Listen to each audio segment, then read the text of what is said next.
আপনি এরকম বাজে সাউন্ড সিস্টেমে গড়গড়া করছেন কেন? আপনি যেভাবে গড়গড়া করছেন আমি ঠিক সেভাবেই গড়গড়া করছি। আপনার গ্লাসের পানির রং এরকম কেন? জি, এটাই তো আমার কেরামতি। আপনার গলার সুর তো খুবই মিষ্টি। আপনি লবণ দিয়ে গড়গড়া করেন, আমারটা তো আর মিষ্টি না, তাই মিষ্টি ভাব আনার জন্য গুড় দিয়ে গড়গড়া করি। আপনি কি বলবেন আসলে আপনার সমস্যাটা কোথায়? গলায় তো মিষ্টতা বলে কিছু নেই, আবার নাম রেখেছে মধু। হয়ে যাবে গুরু, যদি করি শুরু।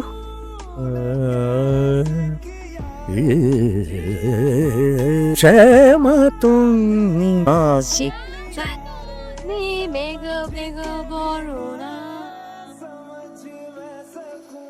সুর ওহি ফস গই।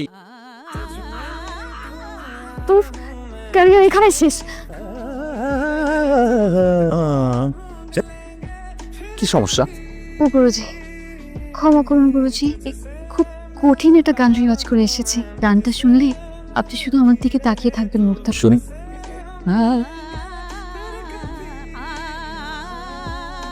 আরেকটু উপরে উঠুন। আরে আপনিও উঠে গেছেন কেন? আপনাকে তো উঠতে বলিনি, গানের সুর উপরে উঠাতে বলেছি। হাতে কাঁধে বললে চামচি কবাতি। কি বললেন আপনি? সরি গুরুজি, আপনি হাতে আর আমি চামচিকা। গুরুজি, আমি যখনই রেয়াজ শুরু করি ঝাঁকে ঝাঁকে কাক এসে জড়ো হয়ে যায়। কদিন পরে তো কাকও পাবেন না। অলরেডি পাচ্ছি না গুরুজি, মানে গত সপ্তাহ যতগুলো কাক এসেছিল সপ্তাহ দেখি তার অর্ধেক এসেছে। সেটাই বলছি, আপনাকে দিয়ে আর যাই হোক না কেন গান হবে না। এভাবে তাকিয়ে রইলেন যে? তাহলে আপনিও আমাদের বাড়ি ছেড়ে দেবেন। দেখুন, এটা কিন্তু ভীষণ অন্যায়। আপনি বাড়িওয়ালার মেয়ে দেখে আপনি তো সাংঘাতিক একটা মেয়ে। গানের তালে তাল মেলাতে না পারলে কি হবে? কথার তালে তো ঠিকই তাল মেলাতে পারেন। আমি কিন্তু তালে তালে বেতালা করে দিতে পারি। আপনি কিন্তু ভীষণ প্যারা এবং প্যারা টাইপের একটা মেয়ে। এরকম একটা মেয়ের আশেপাশে কে থাকে? যা গলা! আমি এই আঙ্কেলের সাথে দেখা করবো। আপনার মেয়ে বলেছে আমাকে বাসে ছেড়ে দিতে। এত বড় স্পর্ধা! আমি জানতাম আঙ্কেল আপনি আপনার বেশ স্পর্ধা থেকে অবাক হয়ে যাবেন। আমার মতো স্পর্ধার সাহস দেখে আমি মুগ্ধ হয়েছি। আমি তাকে বলেছিলাম আপনি গান ছেড়ে দিন, সে আমাকে বলে কিনা তাহলে বাসা ছেড়ে দিন। ভীষণ অন্যায়, ভীষণ অন্যায় করেছো তুমি। আমার মেয়েকে গান ছাড়তে বলে তুমি ভীষণ অন্যায় করেছো। আঙ্কেল এখন আমি কি করবো? আমার মেয়ে যা করেছে তাই করবে। বাপ তেমন মেয়ে, কি সুন্দর নাম। আপনার নাম নিয়ে কত জগৎ বিখ্যাত গান, মধু মালতী। আমি বুঝতে পেরেছি কেন এসেছেন। এই বাড়িটা ছেড়ে যেতে আসলে মনই চাইছে না। যেতে নাহি চায় মন, তবুও যেতে দিতে হয়। মেনে চলতে হবে, ব্যাস। অবশ্যই। আরেকটি বালা। আস্তে বাজে গলায় চিৎকার করে শখাকে ডাকলে আপনার কি মনে হয় শখা আসবে? কাল হঠাৎ করে এলো জ্বরটা, তাই আজ ভালো নেই গলার স্বরটা। আপনার গলায় সুরের যা ঝড়, প্রমোশন হতে হলে যোগ্যতা লাগে। আপনার ভিতরে বিন্দু মাত্র নেই। এত বড় অপমান করলেন গুরুজি। এটা স্টোর রুম রাখতে পারেনি, এটা আবার গান শিখবে। আচ্ছা, আপনার কি লজ্জা শরম করে কিছু নেই? আপনাকে এত অপমান করি, তারপরও আপনি বেহায়ের মতো চলে আসেন। ভুলবি কি রে? সুমি, আমাকে একটু হেল্প কর। পুরানো সেই দিনের কথা গানটা একটু খালি গলা গিয়ে পাঠা। Thank you. কথা দয়া করে লাইনটা কাটুন। তো এই হচ্ছে আপনার সুরের কেরামতি। নিজেকে খুব চালাক মনে হয়, তাই না? আপনি গায়িকা না হয়ে নায়িকা হলে খুব ভালো করতেন। লজ্জা করেন আপনার? মাথা থেকে পা পর্যন্ত আপনি বড্ড ডিসঅনেস্ট। আর ডিসঅনেস্ট মানুষ যাই হোক না কেন শিল্পী হতে পারে না।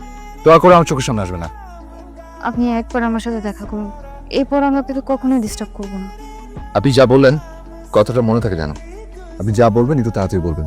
আমি জানি আপনি আমার উপর বিরক্ত হয়ে আছেন। আমার গলায় সুর নেই, আমি ঠিক মতো চর্চা করি না। আর পরও কেন আমার গান শিখতে হবে? কারণ আমি গান ভালোবাসি। পরিপূর্ণ শিল্পী হওয়ার জন্য যে পরিমাণ চর্চা করা উচিত সেটা আমি ইচ্ছে করেই করি না, কারণ আমি আপনাকে ভালোবাসি। গান শেখা হয়ে গেলেই তো আপনার কাছাকাছি আর থাকা সম্ভব হবে না। আপনাকে মাথা ঠিক আছে? আসলে ভুলটা আমার হয়েছে। আমি আপনাকে বেশি সুযোগ দিয়ে ফেলেছি। আপনি গান শেখার নামে যেটা করেছেন ওটা আসলে চিটিং। আমার মনে হয় না আপনার কাছে কিছু শোনার বাকি আছে। আচ্ছা, সন্ধ্যে ঠিক 7টায় তুমি আমার বাসায় চলে আসবে। এই যে কথাটা বলে তো আমার মনটাকে আপনি দুঃখ ভারাক্রান্ত করে দেবেন। বাড়ি ছাড়ে নোটিশ ধরিয়ে দেবেন। আরে না, আগামীকাল সন্ধ্যা মধুকে পাত্রপক্ষ দেখতে আসবে। আহা, কি যে ভালো লাগছে। অনেক জ্বালিয়েছে মেয়েটা। আ করেন, বড় একটা আ করেন। বস বস বস।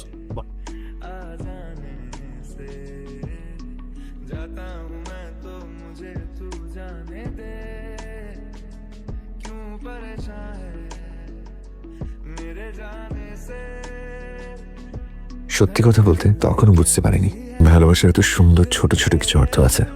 অপেক্ষা করার নাম ভালোবাসা, আর সেই ভালোবাসাটাই আমি খুঁজে পেয়েছি আপনার মাঝে। কি ব্যাপার, কোনো সমস্যা? আঙ্কেল আঙ্কেল মধু আপনাকে ভীষণ ভালোবাসে, কিন্তু ওনার কঠিন বাস্তবতায় হয়তো সেটা সম্ভব না। ছেলেটিও নিজে থেকে কথাগুলো বলছে। বসো। সংস্কৃতি মনা ফ্যামিলির একজন সংস্কৃতি মনা ছেলের সাথে বিয়ে হবে, এটাই তো স্বাভাবিক। তোমারই বা কি করার আছে? তোমাকে